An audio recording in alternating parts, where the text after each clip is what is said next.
Hey guys, welcome back to my channel. 2025 എൻ്റെ ലൈഫിൽ ഒരുപാട് ചേഞ്ച് ഉണ്ടാക്കിയ ഒരു വർഷമാണ്. ശരിക്കും പറഞ്ഞു കഴിഞ്ഞാൽ എൻ്റെ കയ്യിലുണ്ടായിരുന്ന ഏറ്റവും സേഫസ്റ്റ് ആയിട്ടുള്ള ഒരു ജോലി തൽക്കാലം ഞാൻ വേണ്ടാന്ന് വെക്കുകയും ആ ജോലിയിൽ നിന്ന് ഞാൻ പേപ്പറിട്ട് ഇറങ്ങുകയും ചെയ്ത വർഷമാണ് 2025. സത്യം പറഞ്ഞാൽ ഇറങ്ങുമ്പോൾ എനിക്ക് എന്ത് ചെയ്യുന്നു എനിക്ക് വലിയ പ്ലാനൊന്നും ഉണ്ടായിരുന്നില്ല. കുറച്ച് പെയിൻറ്റിങ്സൊക്കെ ചെയ്യാം, ഗാലറി പതുക്കെ ശരിയാക്കാം എന്നൊക്കെ വിചാരിച്ചെടുത്തുനിന്ന് ഇതുപോലെ വലിയ വലിയ പ്ലാനുകൾ 2026 സ്റ്റാർട്ട് ചെയ്യാൻ പാകത്തിന് ഞാൻ എത്തുന്നു ഞാൻ ഒരിക്കലും വിചാരിച്ചിട്ടില്ല. എന്താണ് എൻ്റെ 2026 പ്ലാൻ എന്ന് മിക്കവാറും ഈ മാസം അവസാനം ആകുമ്പോഴത്തെ വ്ളോഗിൽ എനിക്ക് ഇടാനായിട്ട് സാധിക്കുമെന്ന് വിചാരിക്കുന്നു.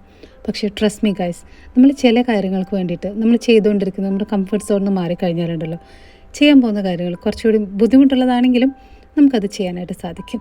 അപ്പോൾ എൻ്റെ ഈ വർഷത്തെ തുടക്കത്തിലേക്കുള്ളൊരു ഷോപ്പിംഗ് ആണ് കേട്ടോ ഞാൻ എൻ്റെ ബേബിയും കൂട്ടിയിട്ട് ചെയ്തുകൊണ്ടിരിക്കുന്നത്. 2025 ഞാൻ കംപ്ലീറ്റ്ലി ബേബിക്ക് വേണ്ടി റൈറ്റ് ഓഫ് ചെയ്ത് വെച്ചിട്ടുള്ള ഒരു വർഷമായിരുന്നു. ഫുൾ ടൈം അവൻ്റെ കൂടെ അവൻ്റെ കാര്യങ്ങളൊക്കെ ചെയ്തിട്ട്. അപ്പോൾ അടുത്ത വർഷത്തെ വീഡിയോസൊക്കെ പോസ്റ്റ് ചെയ്യുമ്പോൾ ബൈ, ടേക്ക് കെയർ, ഹാപ്പി ആയിരിക്കണേ, സബ്സ്ക്രൈബ് ചെയ്യണേ.